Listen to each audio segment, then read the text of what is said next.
Hi. Hi, love. Hold on one second. There we go. Hi, Dori Midnight. Hello, my darling. I'm so happy to be doing this with you. I know. It feels very cool to me. I'm like, I've never gotten to actually do this thing. Hmm. um, hi, Anarchist Bookfair. We are doing this conversation about a book that is coming up from me called Fables and Spells, which is a collection of short stories, fables, poetry, spells. Some of it has been published before, but it's in new relationships or new contexts with other work. And then there's a lot of new pieces. And Dory and I are going to have a conversation because she's one of my favorite witches in the world. And do you use she, her? Do you use she, they? What do you do? I use she, her. She, her. Um, and Dory's going to just ask me questions about fables and spells, and I'm going to answer them. Um, and it's going to be a witchy good time. I love this backdrop. That's gorgeous. This is my Zoom garden. It's great. That's so smart. Thank you. Yeah. I have a Zoom Octavia garden. I mean, Zoom screens are like altars It in a really way, is. right? It's like, this is what you're going to get from hmm me. So, yeah. So I've just loved getting to dive into this book of yours. I mean, this book, this like collection of spells and fables and um, feels like kind of like a recipe book, a spell book. Um, and as I was reading it, I was really struck by like the way I can feel you drawing on multiple lineages. Mm-hmm. Um, like I was thinking about in the introduction, you talk a lot about like recovering a lost lineage and recovering a lineage that has been swept away, and the ways in which Christianity and patriarchy and white supremacy has suppressed and harmed our witch traditions. Yeah. Um, but I was also thinking about your lineage as like um, the preachers in your lineage and the way in which you're so much a liturgist, Mm-hmm. and that these writings feel both like spells, but they also really feel like psalms to me, Mm-hmm. like verses of praise, of grief, of collective and personal lament. Yeah. And so, yeah, I would love to hear you talk a little bit about this, your own process of recovering a lost lineage, and also sort of how you came to think about and understand yourself as like a spellcaster. Yeah. And yeah. Mm. I mean, juicy start. Yeah, I mean, I think there was a moment where I recognized, like, oh, I don't have this direct thing that some people seem to have, where they're like, oh, my grandmother taught me to do this magic, or my grandmother showed me what my grandfather, or that my people knew this, like that. The way I was raised was very much like my parents fell in love and they're like, oh, racism, we got to take you away. And it was just a journey of like what they had pieced together. And most of that was in the lineage of Christianity. And um, on my mother's side, like an evangelical Christianity, which then my parents were very like, it's cool. We go to church on Sundays. We do the holidays. Like, God is all around and not just in that building or structure. And I think that was really helpful because as I started to come into like something moves in me, something's coming through me. There's something that happens when I put the words together in a certain way, that I feel changed and I can feel change happening in the world. And even when I think I'm not writing a spell, um, the words come together and they have some transformational impact. And um, and I started asking around. I was like, does anyone know, like, how do you do this? How do you do that? And what I kept finding was there was actually so many paths that would speak to me, like a piece here, a piece there, a piece there, a piece there, that I would be like, and when I say speak to me, it was like I could feel something awaken, like down in my bones and my marrow, that would be like, yeah, that you're supposed to Mhm. know about moon cycles. You're supposed to really understand and be in a deep relationship to celestial bodies. Okay. Okay. Got it. Mhm. Download received, you know, that, hi, baby dog. This Um, dog's howling at the moon too. oh, it's time. I mean, it's the week of. So, you know, I kept having those kind of experiences and then experiences of like, there's something about my sensuality that is supposed to be part of my magic and part of my power. Um, and then, um, Let me deal with this dog. Hang on a second. yeah, I was like, I feel like dog is like, I'm not going to wait this out. I'm going to close this door.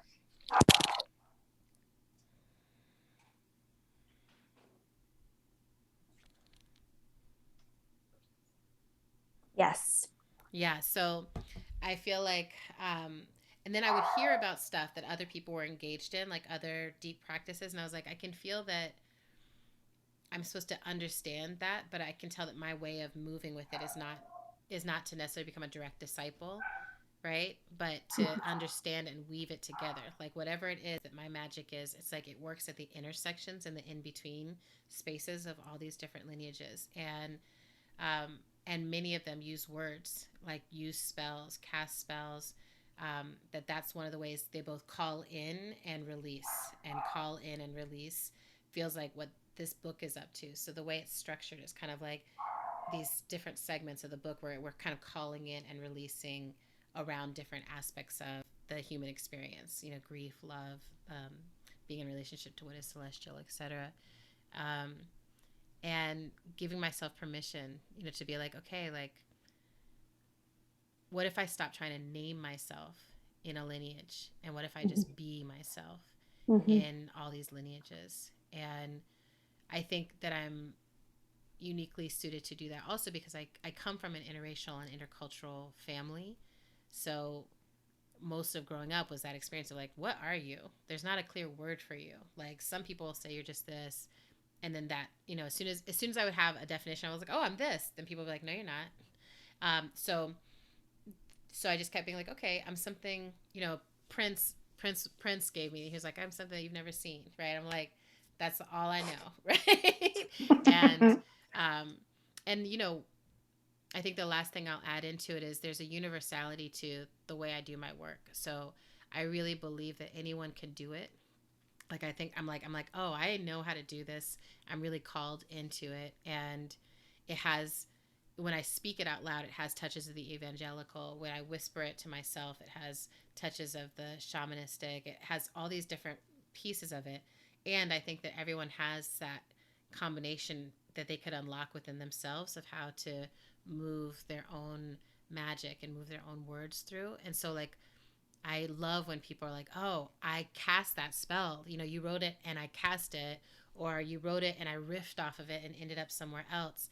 Which, coming back to the Psalms, I think one of the ancient ways we have told story is like there's these very early stories from our human experience that get remixed and retold, right? There's a love story, there's a story with your mother, there's a story with your father, there's a story of community, there's a story of losing yourself, there's a story of finding yourself, there's a story of death, there's a story of parenting.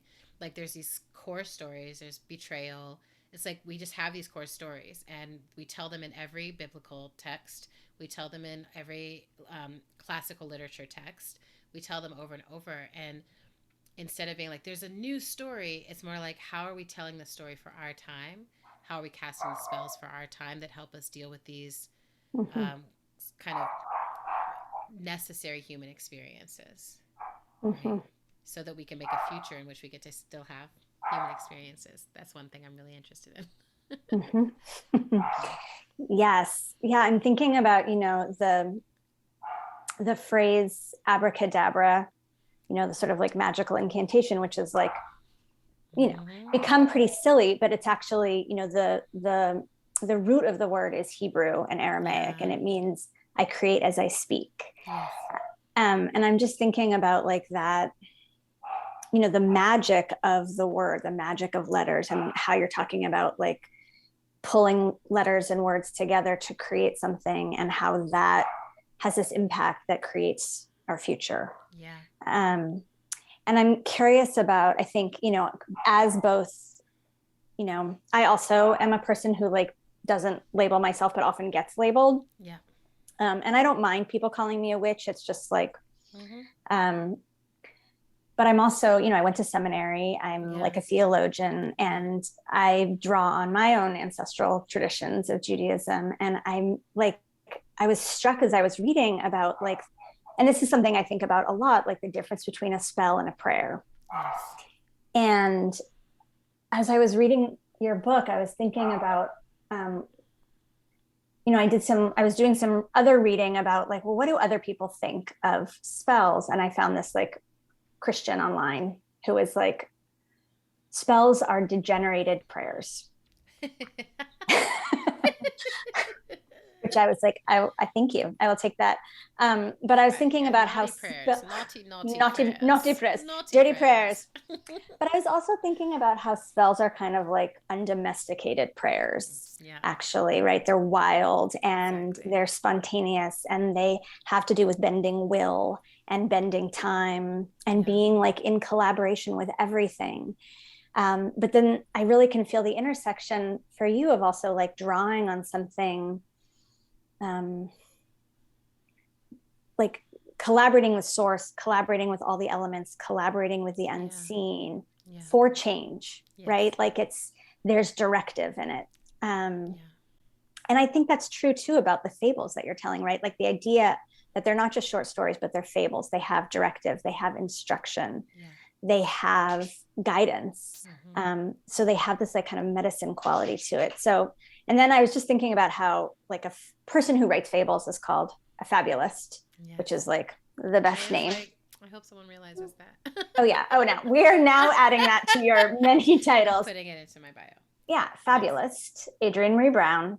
So I'd Fabulous. love to, yeah, Yeah. you're a fabulous, fabulous. So I'd love to hear you talk about sort of like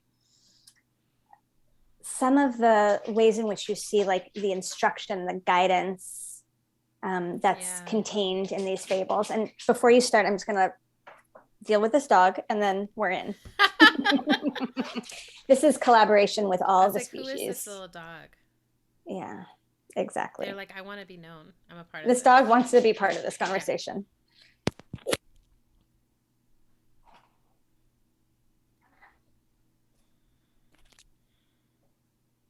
All right.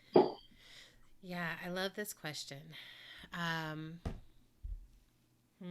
So I love you said that there's the directive and the directness. Direct has actually been a big part of my claiming this capacity.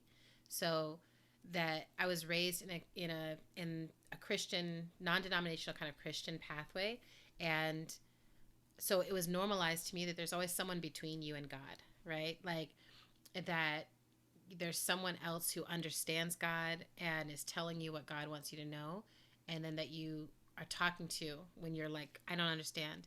And then that your prayers are specifically like, God, can you give me this? If it's your will, can you make it happen? Right. Mm-hmm. And there was something else that started to emerge in me, which at first it did feel degenerate. I was just like, oh no, what am I thinking? But it felt also true, which is I think I could have a direct relationship with God. And I think that I am God's will. Like, I am God's will personified. And that's what existence is. And I was reading Octavia Butler. So her whole thought is God is the force of change that is moving in the world. And rather than thinking of it as a sentient white man sitting on a throne somewhere giving out blessings like Santa Claus. Instead, we could think of it as this sacred force that all of us are in a relationship with and all of us are shaped by. And it's beyond our comprehension. That's a huge part for me of spellcasting and fable writing and um, prayer and like any sacred work I do is the largest picture is beyond my comprehension. And I humble myself to that, right? That I'm like, I don't know why this is happening in this way. I don't know why millions of people are dying in this particular way. I don't know why violence is so persistent amongst us. I don't know those things, but I see that that's true, and there's some sacred balancing that's beyond my comprehension, that's always playing out. Inside of that, I also have felt what happens when I claim my direct relationship with that force, that holy force, that I have been able to contribute to miracles. I have been able to contribute to healing that was beyond any scientific understanding of what was possible in a given moment. I have been able to contribute to waves of humanity making changes of their circumstance. None of it have I been able to do alone, but by being in relationship with other people willing to be direct creators of change, makers of change. And there's something about moving out of the audience, like for me physically, sitting in the audience of a sacred space, right? Or even being the person who's like, I'm the one person up front in the sacred space telling the audience something, which I've tried on all those different roles. There's something about moving and being like, actually, I'm a storyteller amongst storytellers in a circle.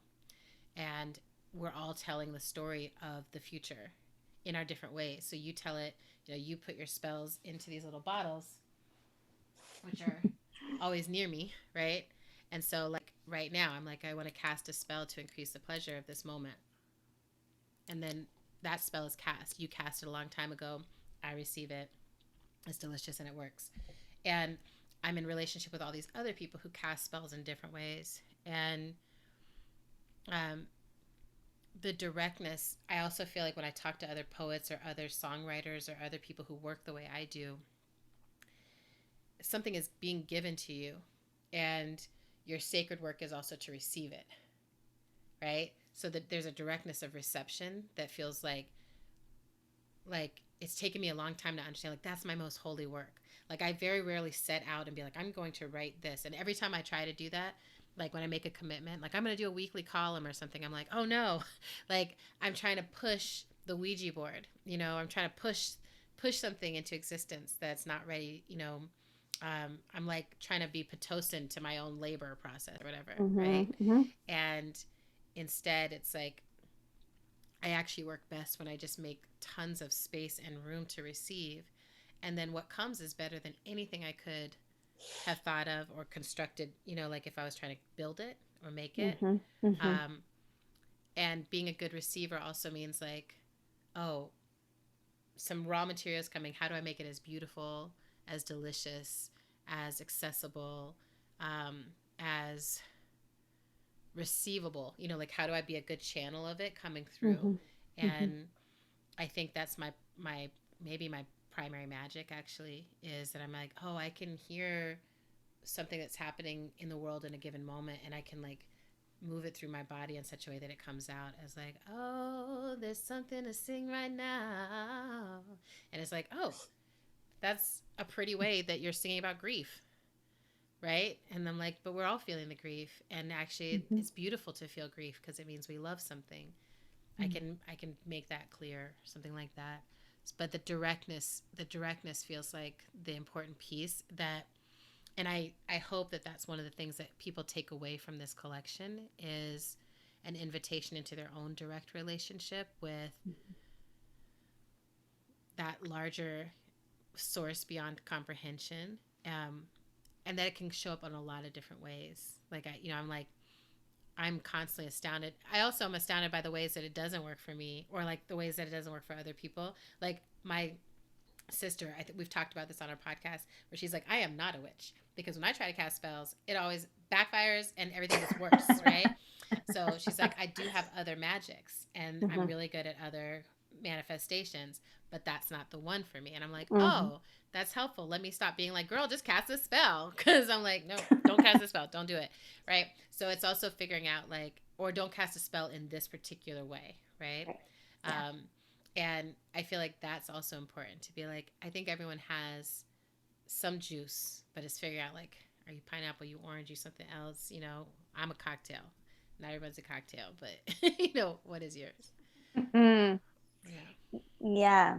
Actually, one more thought is occurring to me here, which is also, there's something about power in all of it that I want to name, which is like the directness is also part of, I think, what is most terrifying to the existing power structures, is when you say like, I don't want an electoral college, and I don't want an interlocutor, and I don't want to even a pastor or a preacher. I don't want any of those things. I want to directly engage in the governance of all the decisions that have to do with my body and my community. And I want to directly engage in creating the conditions that will work for my people to live into the future. And I want to directly engage in being in a relationship with this earth that is my home. That terrifies these structures that have put themselves in between us and said, all the power has to come through me, right? Mm-hmm. Which is, I feel important to say at the Anarchist Bookfair. It's just sort of like, that's the piece of anarchy that has always felt the most like home to me, is like, we want a direct relationship with our lives. And we don't want to prescribe what the outcomes of that are going to look like, because it's something that would come from being in direct relationship and being free to make the decisions together, you know? And it feels very chaotic to people who are used to living in the systems, right? But yes. I still think it's actually the way we're meant to be with each other. Yes. Yes. Yeah. Yes. You know, I mean, I think about like when I think back to Deep Time and the projects of patriarchal religions and like establishing these intermediaries as part of the project for like maintaining, preserving, serving like a concentration of male power, right? Yes.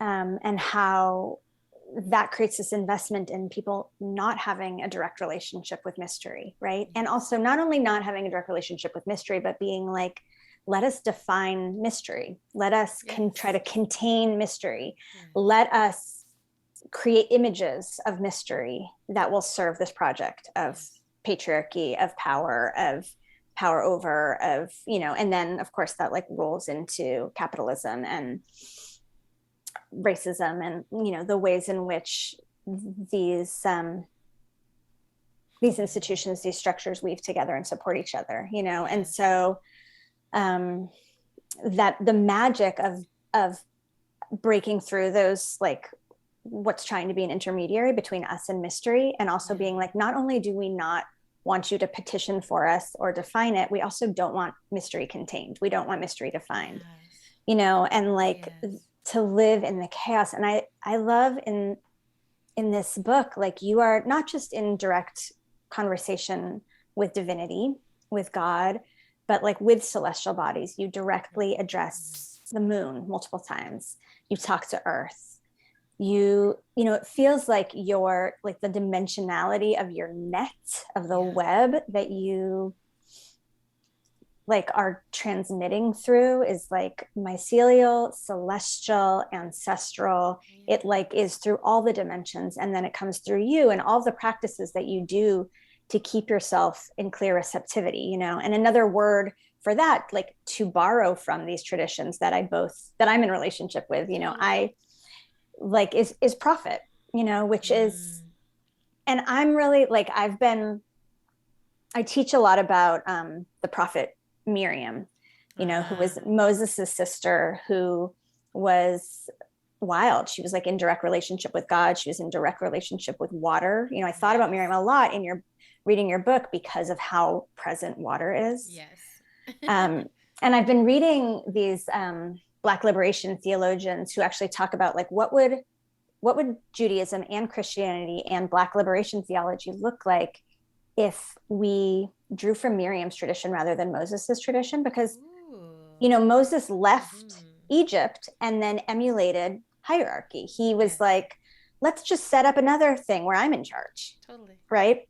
And Miriam was like, literally challenged him. And then he sent her out of the camp. She was in the wild. Yes. She was like, don't we all have, and her question to Moses in the book of Exodus is, aren't we all prophets?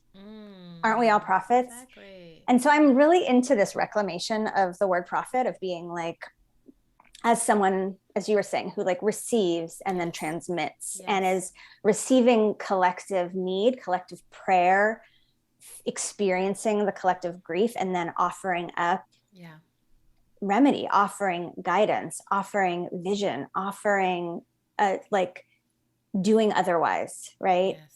And so, and I think like this idea, like, I think patriarchy has then taken the word prophet and turned it into like an intermediary, another intermediary, rather exactly. than what I feel like you're saying, which is like, Awaken this. like Yeah. you're like, yeah, I'm a prophet to be like, aren't we all prophets? Like, I really see you asking that same Miriam question of like, yeah, Yes. I'm doing this and we all have access to it. Just tap into the web in your own way. And whatever your strand is, like, it may not be spell casting. It may be talking directly to the moon. It may be writing on leaves. It may Yes. be, and like the way that you also address the ancestors, you address, like, you talk to Octavia, you talk to Harriet, you talk to Fred Yes. Hampton, you talk to Toni Morrison. Like, Yeah. there's also the ways in which it's like feeling the divinity through these ancestors. Yep. And I just like, I'm really moved by this idea of prophetic imagination Mm-hmm. as part of liberation work, Yeah. um, and how you bring that forth. Ooh. So much came up as you were saying that, and I want to speak to like three different things, which are contradictions, and then being a prophet, and then what prophetic imagination has to do with awakening responsibility. So the first piece is this contradictions piece, because one of the things that has made it so that I'm like, oh, I dance with organized religion in a certain way where I'm like, I don't reject it as something that needs to exist, or I don't reject like understanding why it came to exist. Um, the deep need we have for belonging and the deep feeling we have that we are in a sacred world is met often for people in that space of organized religion where it's like, I need to belong to somebody who has a sacred narrative for what's happening. And I think the issue we run into is when that space starts to deny our contradictions, deny our complexity, deny the existence of all these other pathways, right? Mm-hmm. And that's where I'm like, oh, no, no, no, there's no one single story for humanity that can be true for everyone, right? We live Right. inside of this contradictory, complex world where many people are developing many stories, many pathways. And I think being queer was one of the first places where I was like, can you hold a contradiction of me? Right? No, you can't. Because I'm like, God made us in their image. That's one of the first things I was taught, is that we are in the image of God, right?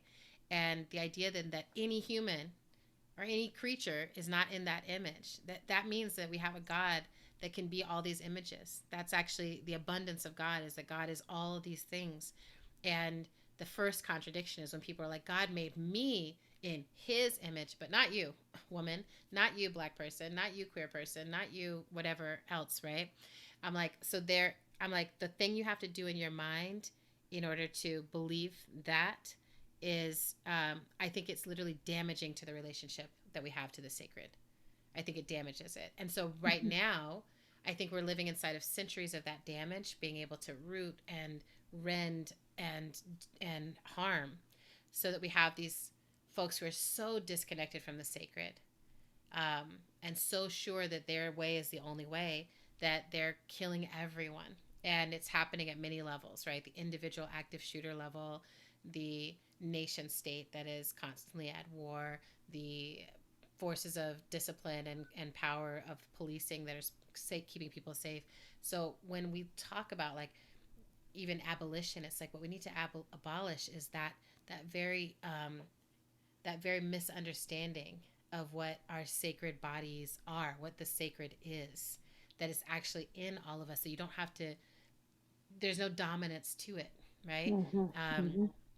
and so that first piece of like the only way humans will actually get to be compatible with this earth is if we can actually embrace all the contradictions, the contradictory ways that we exist. And everyone who can accept those contradictions, I think will be able to find a place in the future here. And those who can't, I feel like, will either make us all extinct, or they will make us, the vast minority of creatures on the planet. So all of that feels prophetic to me, to name Mm-hmm. that, to be like, I can see that. And Lamarad Owen, who is a spiritual teacher that I adore, he came and did a interview with myself and my sister, and with Angel Kyoto Williams, Reverend Angel Kyoto Williams, a few years ago. And he gave me this prophet concept too. He was like, yeah, I'm calling myself a prophet because it just means I'm able to speak the truth, right? Like that's what it means to be the prophet, is like I'm speaking the truth. And that was the first time I was willing to accept it, because people would be like, Adrienne's a prophet. And I'd be like, like, because I'm really, I feel really conscious of both the the image that always comes to me is from Lord of the Rings, like where she's like, it's too powerful, like, like where she's just like, it's just, I always think of that, right, where it's like that power, it distorts you, right? Like there's something that gets distorted when people Yeah. place you on a pedestal, or when you end up in Yeah. too much power, when that drives you, right? And so Well, I'm there always comes with like, like a lot of projections too. tons of Right. projections. Even my small dips into it, it's like it can be very lonely very quickly. Like after my first round of like even being visible, not even people being like a prophet, but just like, ooh, everyone's looking at me. I was like, ooh, I need to tighten my circle, deepen my circle, just make sure I have real people around me at all times who can still be unimpressed by my behavior. Totally. Right? Who can still just be like, girl, what the fuck is he doing? Like that has been very important to me, that that I have a close circle of people who are like, that doesn't mean you are not a prophet, right? But I'm also surrounded by prophets. Like I am surrounded Mm-hmm. by people who are constantly speaking the truth and teaching me, and we're all doing that together. And then my job, because of the set of gifts that I was given, is to also sing that prophecy, and also to project that like I have my gift is a voice gift, right? So it's on the Mm-hmm. page or it's through my body, but it's like that's the gift I have. Mm-hmm. So that's also what I mean, where I'm like, everyone has aspects of this, but some people, their prophetic work is like with their family at the dinner table, being able to speak the truth there about what are we doing, what do we actually care about, what are we committed to, what are the contradictions that we're letting ride, like being willing to go do that work. Some people's prophetic work is in their organization or workspace. Some people's prophetic work is parenting and being able to speak the truth to their children, so that those children can come into the world more prepared to be a part of shaping it. So those two pieces, then I think all of that leads into this sacred responsibility, right? Mm-hmm. That once you see what is, and once you're willing to speak what is, and once you're able to see like, oh, the contradictions are what make us so fun and delightful as a species, right? That we're not boring because we have all these contradictions, like no one is just good. No one is just bad. Like that's just not Mm-hmm. how we're structured. Mm-hmm. We're at this mixy place. But I think the only people that will survive, or the only way we will survive, is if we're willing to take responsibility for what we know, responsibility for what we see and feel and hear. Mm-hmm. And my mentor, Grace Lee Boggs, that's one of the things she often talked about, is like, how do we get people to take responsibility for being in community? And Mm-hmm. so much of what I feel now, and so much of like the prophecy that moves in me, and so much of what is in this book, is challenging even my own desire to pull apart, to individuate, to be like, I just am by myself in the world. And it's like, Mm-hmm. anytime I'm feeling or thinking that, that's a lie, right? That Mm-hmm. I have to discount all the people who are contributing to my life in order to believe that story. And then I never feel safe, right? Like there's no safety in that total aloneness. Um, and so then challenging myself to be like, what does it mean to knit myself into community as an introvert witch who wants to go live in the woods and be a hermit? I don't want to do tons and tons of community group activities. That's never been my way. I overrode my solitary nature for a long time. Now Mm-hmm. I'm deeply indulging it. Like I'm like, I live alone. I have a tortoise in the backyard. I have my whole house set up as a writing retreat. It feels like I'm in a little cottage in the woods a lot of the time. And then when Mm-hmm. I'm ready for humans, you know, I don't want any small talk humans around me. I only want people where I'm like, can we talk about God and the entire earth and the Yes. whole future and like magic and blackness, and then those are the only people I spend time with, and it's great. Right? And I'm Uh-huh. weaving myself, but I'm like, I feel responsible for holding this position because it's a sacred existence. Like I am a sacred existence. This way of being also exists. And I'm like, oh, how do I serve my community from here? Right? So a lot of my, it's funny, a lot, like people use social media for lots of different things. And at my best, I'm really trying to subvert the individuating and conflicting nature of social media, and trying to use it as a space for prophecy, use it as a Mm-hmm. space for uplifting, use it as a medicinal space. I very intentionally try to uplift things that are like, this will either bring you joy or point you towards some solution or point you towards something that you can do or Mm-hmm. improve your day. like Yeah. like this is what I, you know, I was like, there's another path for our species, and it's not that way, it's over this way, you know. Yes. And I try to be responsible in all these different ways, and I think I want more people to do that, just to be like, I'm responsible, like whatever comes next for humanity comes through me. Yeah. Mm-hmm. Right.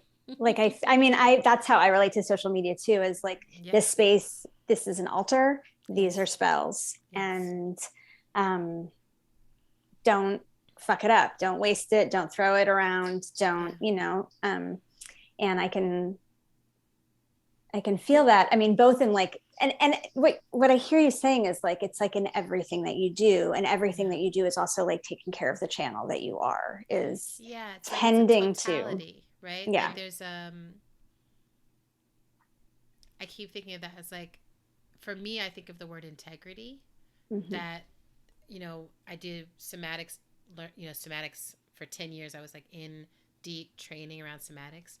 And there was this idea of integrity of between like what you're actually feeling inside and how you actually are, and then what comes out of your mouth.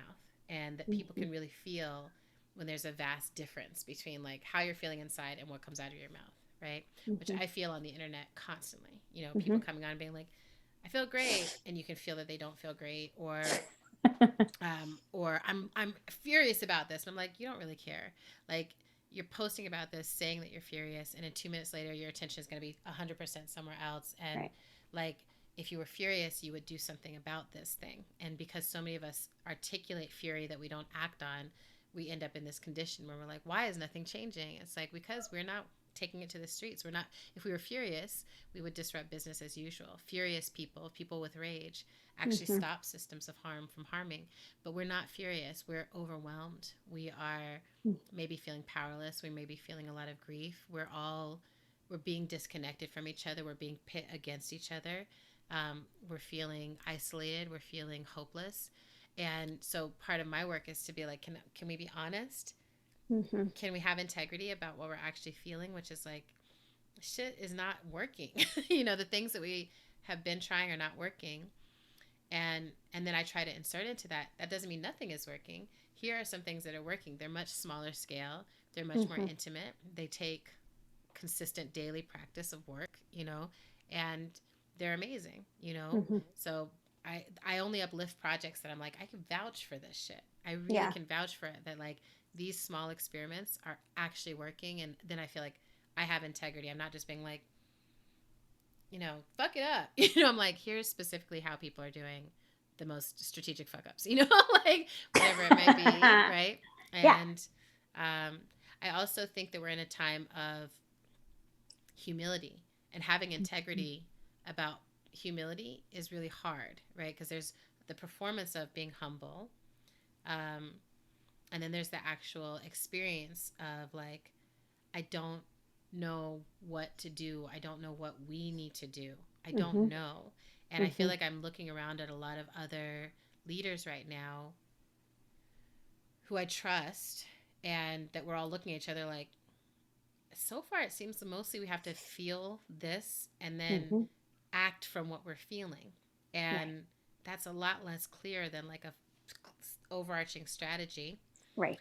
Um, but it yields really amazing results.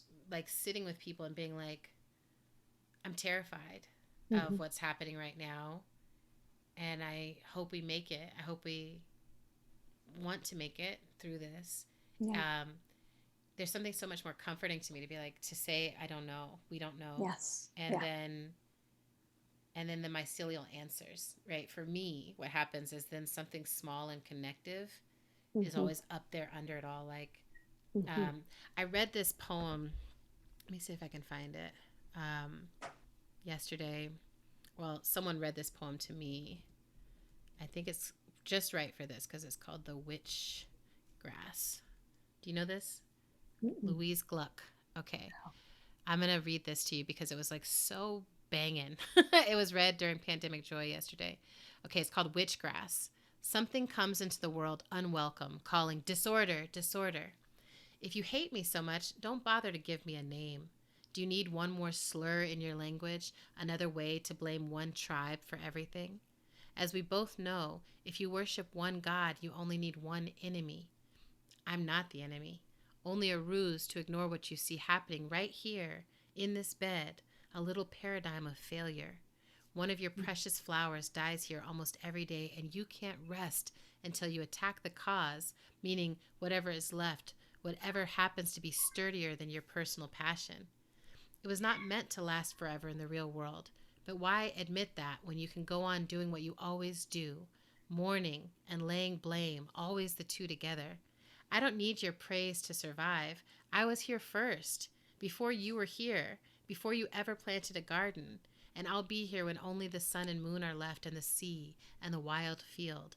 I will constitute the field. Oh, man. I was like, what? This is what I'm talking about. Is I'm like, there's, Yeah. when you talk about being humble, which also all these major religious pathways also talk about, but don't know how to practice. But I'm like, the Yeah. humble is the grass, it's the weeds, it's the mycelium, Yes. it's underground, it's these little roaches and gnats and bees and sparrows. Like, they're chilling, right? Or if they're not, it's them trying to figure out how to survive us. And they will. They will. Nature, the earth will always survive Mm-hmm. us, right? Mm-hmm. Her only threat is the sun. Mm-hmm. That gives me peace, Mm-hmm. right? Because it's not even a threat relationship. It's just sort of like, in the same way everything dies, eventually she will die. Long time from now, we don't have to worry about that. All we have to Yeah. worry about is ourselves. And that's Yes. that's so humbling, right? It's just like, okay, Mm-hmm. as a species, can we survive here?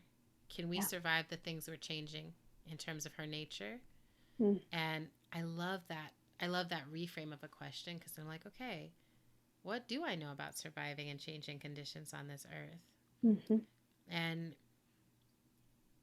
who is it I need to survive with and co-evolve with that makes it worth surviving? Mm-hmm. Right? Like, I'm in relationships with people who I'm like, I want to live just to see your face again and get to hear your laugh again and to Mm-hmm. have more conversations with you. That's my reason for living right now. It's like Yeah. the beautiful relationships I'm in. There's no accolade that I need at this point in my life. Like, it's really relational. And Yes. again, that's the invitation for people. It's like, are you in relationships that make you want to grow and evolve and be better? And like, are you in relationships that show you? I went to have dinner with my friends Courtney and Joey Lou yesterday. They live out in the country here in North Carolina, and they in a year have built this massive garden out in the country that is just like magic land, and everything is growing in that garden. And they were like, we can come help you figure out, I've got like one little garden bed that I'm like, I'm overwhelmed. The collard greens have gone wild. I don't know what to do. I don't think this is my magic. They're like, okay, but we could just show you like basic shit to do. Like, don't you want to know how to basic garden? And I was like, I do.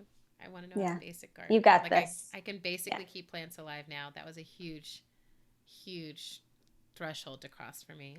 And now I want to try to support the outside plants as well. Humble. It's a humble, it's a different path, but it's like, no matter how bombastic other shit is in your life, you still need to have that basic skill. Yeah. And gardening is such a humbling activity because someone else is going to eat it. I mean, we'll just see what happens, There's that, and it's just like you put a seed in the ground and it's like you actually really didn't do anything. You didn't do anything. Like it is witnessing the miracle and you get to be in relationship with that. And I think like like that relational aspect. Also, you're talking about love, like being in love with your people, being in love with life, being in love with what's around you, and that being such like an animator and a motivator for us to, and in order to feel that love, we have to feel everything. And so how do we make space for the feeling and not just like, that's the invitation. It's like, there's no shame in I think like what you're saying about social media is like, yeah, it's how does this also be a site, and how do we be sites? How do we be occasions for that love? How do we be invitations for that love? And I Yeah. find this book of yours, it is such a sacred realignment. Like I could feel how, oh, this book is going to be one of those books that, like the way that we are, in Jewish tradition, you are directed to read a psalm every day. There's a psalm for Uh-huh. Monday through Sunday. There's a psalm for every day. There's a psalm for different holidays. There's a psalm for different I occasions. love that. And it's really, to me, it's like, it's about alignment. It's about, like, it is so easy. We all fall out of alignment, right? It That's is right. so easy to fall out of alignment. And so, what are the practices that realign you with life, that Yes. realign you with love, that realign Yes. you to what's important and purpose? And I feel like the fables do a realigning. Like they're very like, I was like, oh, this is a chiropractic book. Like this is a Yes. body work book. Yeah. This is an altar book. This is a book that, and I've used some of your writing in services that I've led. I've used them as psalms, Yeah. um, like in the month, and there's a certain month where you're supposed to say Psalm 27 every day. And I love that for the Anarchist Bookfair, we're like getting deep into like, we're like, guess what? We're going to talk about God, anarchists, because we are, listen, we're all for fucking shit up, but it's like, we're going to talk about God here. Yeah. Um, God's fucking shit up. so, so Psalm 27 is the one that's like, God is my rock. I will not fear, all that. Yeah. And the piece of writing that I think is your Psalm 27. This is just like my theologian mind, is Yeah. the I'm not afraid of what I came here to do. I'm made of stardust. We are not afraid of what we are called now to do. We are all made of God. Yeah. And I think about that, there's this Jewish teaching, there's rabbi who has this like teaching, thousands of years old, where he says you're supposed to keep two pieces of paper in your pocket. In one pocket, you write your dirt, your dust, you will return to dust, you're Yeah. nothing. And in the other pocket is like, there's no one like you. Yeah. You are the only you are here to do amazing things. And I Yes. think like, so the idea is like, you'll always need to look at one of those. Yes. And I think about that in terms of like this, like what you're talking about, of this balance of humility, Yeah. which is also like, you are stardust, which means we're all stardust, we're all sparks of the divine. Yes. So we're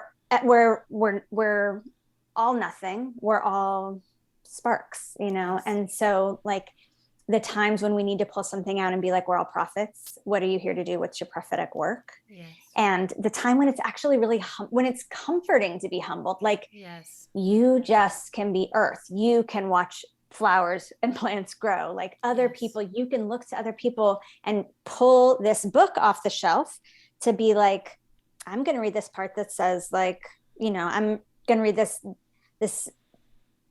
liturgy for grief, this liturgy to help me realign, like I'm thinking Yes. about the future shaping spell, the great mystery, the one liners for the full moon. And then specifically, I'm thinking about that authenticity chant, which is Yes. really like a great daily practice, It's just really like, good. let me just love myself all over Just love me myself, all over love the me all place. over the place. Yeah. Yes. And just like having these practices that are resonant and liberatory in a daily way, Yes. that help us, like, it is so much about being like, the way that liberation is a process, that this sacred practices are a process. And like, how much of that is like being in relationship with mystery, which means not fucking knowing, and not pretending Yeah. to know, which That's is like where right. the magic is. I mean, it's also it's built into the structure of us, right? Part of why it was so important to me to have a book that was like grief and love are the two kind of bookends of life. It's like if there was anyone who was better than anyone else, they wouldn't die, right? Like whatever happens during the course of your life, you go back to the dirt. You either Mm-hmm. go in a cremated form, or you are kept in a box and then you eventually go back to the dirt that way, or something else. Like, but we die. Like, we die. And the corporeal form, this body piece, is like so sacred for this phase of our experience. And then it's a mystery beyond that, right? There's theories, very strong theories, lots of really A good lot of ideas. ideas, lots of good ideas, and even faith about what happens and feeling, right? Like, I'm like, I have strong feelings of specific presences having come to visit me when they were dead, dead in the way that I understand death, which might just also be the universe coming to comfort me. It might be God has changed coming to comfort me. It might be something else. It might be something I have created for my own comfort.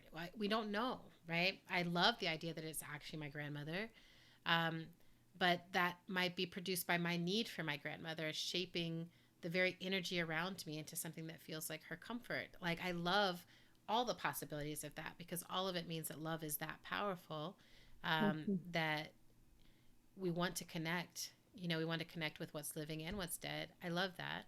But there's something just, it's like, no matter what you do in your life, this has actually helped me publish. This has helped me publish things, because I'm like, I could either wait and keep trying to get everything perfect and never publish anything, which is a Mhm. tendency I have. That was an early tendency. It was like, I have to get it right. Mhm. And getting over that tendency, because I was like, I don't know, I'm going to die. I don't know, I'm going to die. And I have these ideas in my head, and I've got these things pouring through, and actually they're plentiful and they change over time. I can look back at what I was writing in 2003 and just be like, oh, little baby Adrienne, like, look at you. Mhm. You really thought you knew what the fuck was going on. And like, you didn't, but isn't it so sweet that you were, so earnest about the whole thing? And Mhm. that earnestness is its own divine practice. Like, the earnestness that we have as young people, like, we know what to do. It's sacred, it's divine. So much change pours through that place. And it's also a blessing when we get to outlive that place and move into the next phases, where we're like, ooh, I don't know. I can't protect my children. I can't protect my parents. I have to caretake everyone in every direction. I've Mhm. got to be in this. Like, there's no quick overnight revolutionary solution. It's Mhm. revolution as an everyday practice of what I choose to do in relationship to the people around me.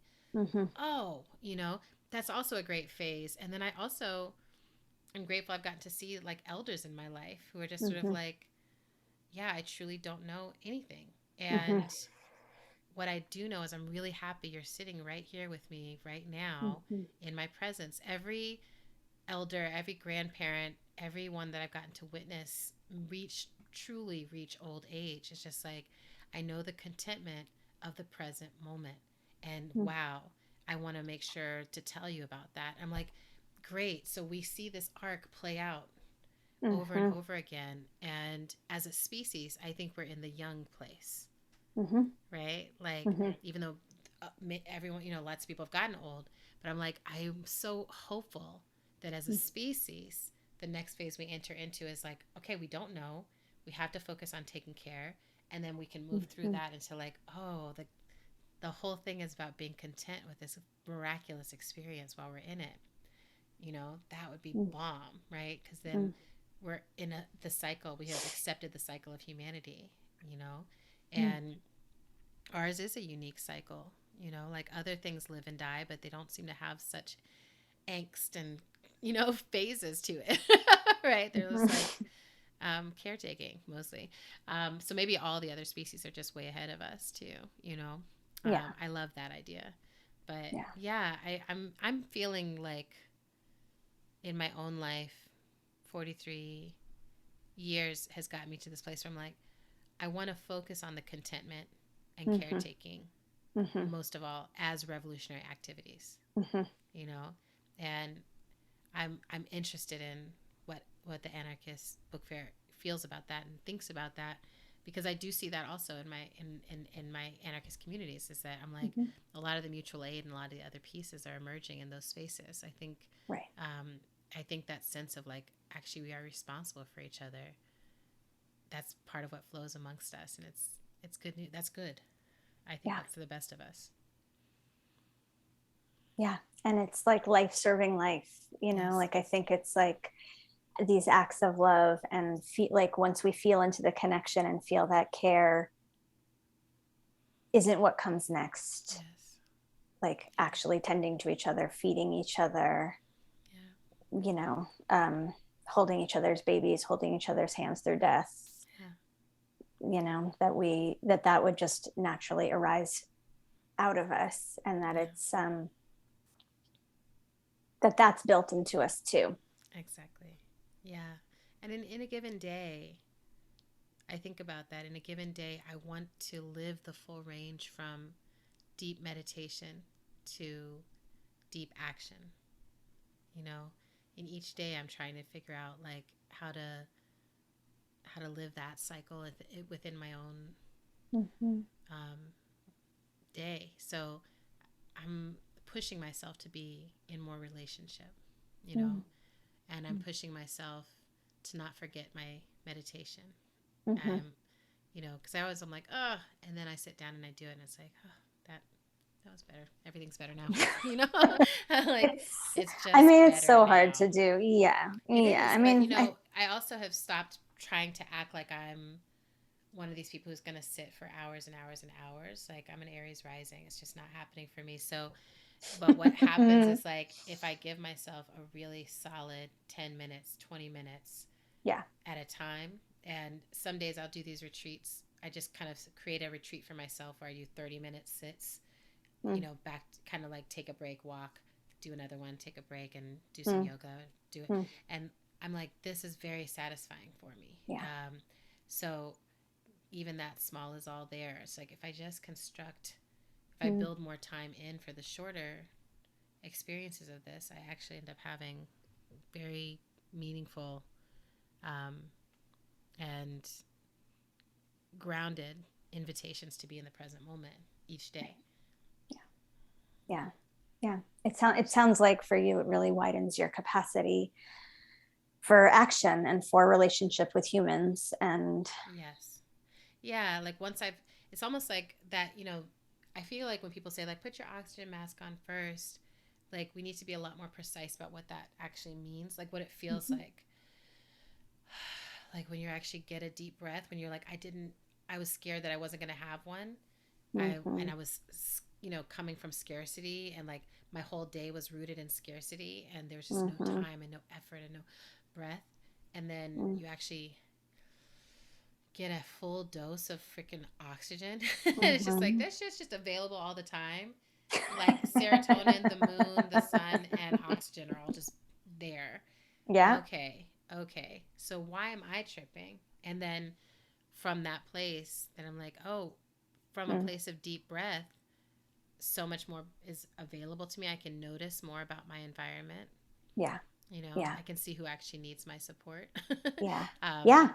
which is a big part of my life right now is healing from codependency patterns and really Mm, shifting into like who actually needs my support, not my rescue, not my martyrdom, not my overextension, but like mm, who just like needs me to witness, and mhm, who needs me to financially support, who needs mhm. me to um, listen Yeah. without being like, I've got it all. I've got all your answers figured Yeah. out. Totally. Yeah. Well, I mean, I feel like what you're saying is especially around like the putting your oxygen mask on first, but also like creating this space to listen more deeply, to listen wider, to listen um, for yourself, and to Yeah. like listen to what's actually, rather than like always being in reaction and response to what's loudest or what's patterned in you. Yes. And so like doing practices that create like an actual deep listening, which for you, like, you know, since your prophetic gift is voice, like 90% of that is actually listening, right? Like Yeah. It's you mostly have the listening. voice, it's mostly listening. And and I for sure in my work like identify as a deep listener. Like that is Yeah. my work, is listening. And there's so many ways to listen, but I think like, I don't know, it's just like I'm thinking about like the end of your book. um Mm-hmm. the very end, you have a very loose guide of how to make a spell, right? Mm-hmm. And it's, I have an Aries Taurus Sun. So I have that boss in me. Um, and I'm also I'm also like a total anarchist, and I'm just sort of like, all of my years as doing healing work, like people are always like, how do I make a spell? How do I make a potion? How do I make an essence? How do I do this? How do I do it?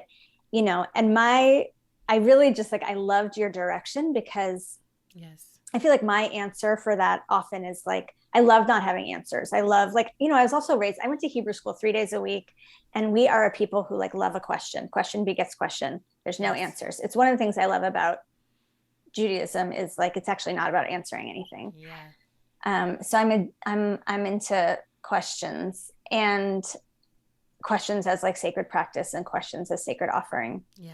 Um, and being in like communal question together. So, and I love that you're like, okay, here is this book, 300 pages of spells and fables. And here's these like 3 paragraphs on how you make your own spell.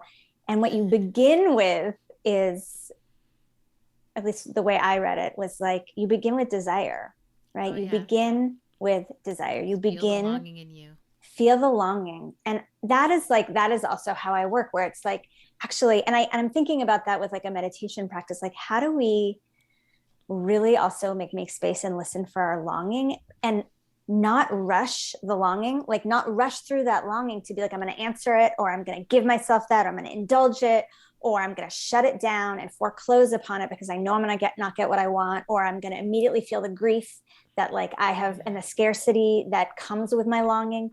But actually like feel the longing, and how, like, that's how you make a spell. That is how you make a spell, is you experience the longing, and then you move from there. That's right. And just like thinking about, like, it sounds like also that's how you move through your day, of like, what is it, where's the longing going to bring me next? Is it going to bring me into like quiet contemplation? Is it going to bring me to my friend's garden? Is it going to bring me to, have to sit down and channel? Is it going to bring me to like something delicious I'm going to put in my mouth? Yeah. Is it going to bring me to like cook some food for someone who is sick? Like, Yeah. where is the actual longing, rather than the pattern, the reaction, the scarcity? And I just like, I guess for our last question, or I don't know how much time we actually have here. No, I think we are there. We're like starting to close. Yeah. Yeah, I I would love to just ask you about, when, because people are going to want to know, like, how do I make a spell? Yeah. Your guidance around that, your wisdom around that. Yeah, I mean, I I really appreciate the reflection you just offered, right? That this longing piece, and then feeling the questions. Like, what are the things you don't know or have questions around, and then what is the longing you have? Like, somewhere in that dance is probably your spell that you need to cast. And I think there's also something for me around demystification, right? That it's like, it's always important to me that I'm like, this is how I do it. Mm-hmm. And it's organic, it's intuitive. Like, this is what I have figured out for how to do it.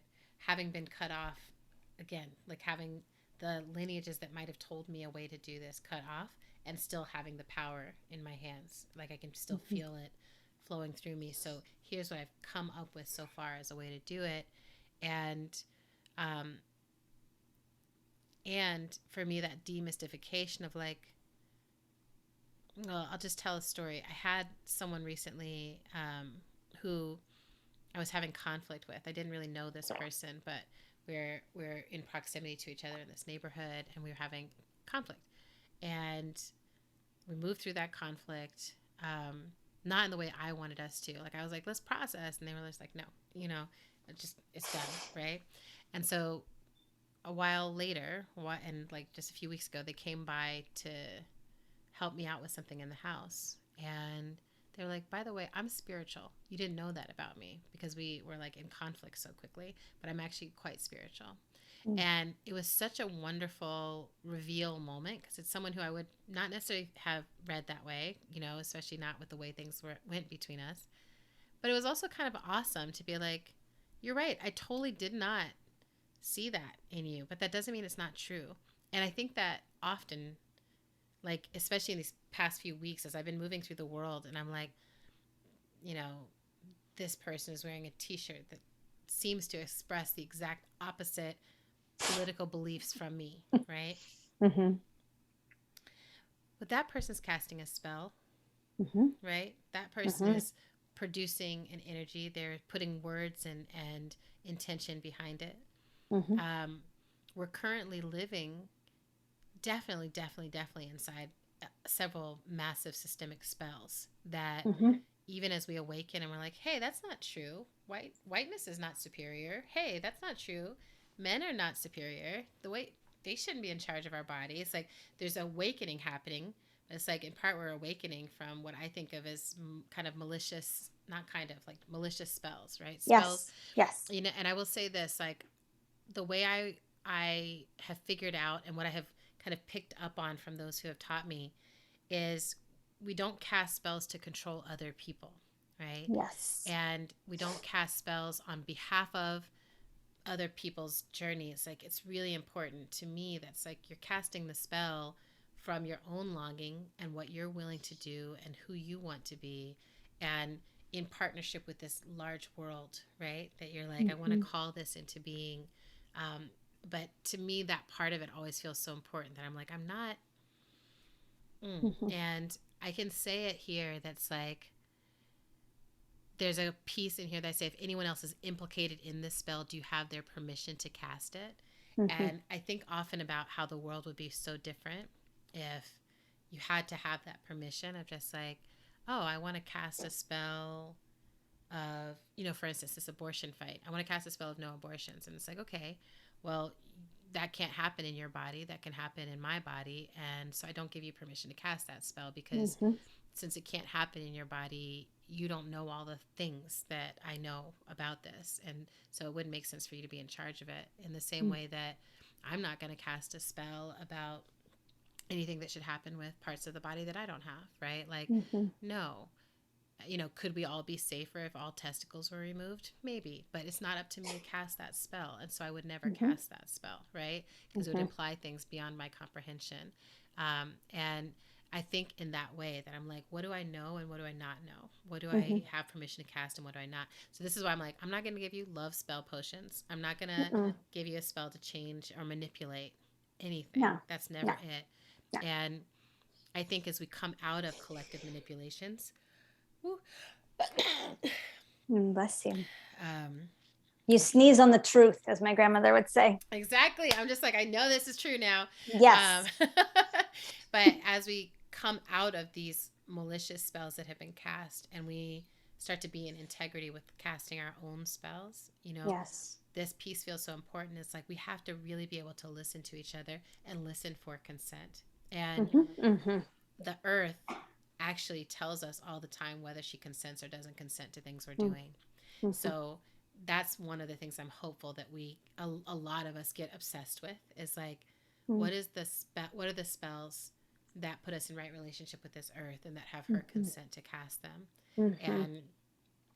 And how do we know? Like, oh, clear water, clear air, like she is at peace. The earthquakes calm some, like they're Mm-hmm. not man-made. Like there's, you know, there's a way that needs to be a spell we're all really focused on right now. So that's one of my prayers with this with this work.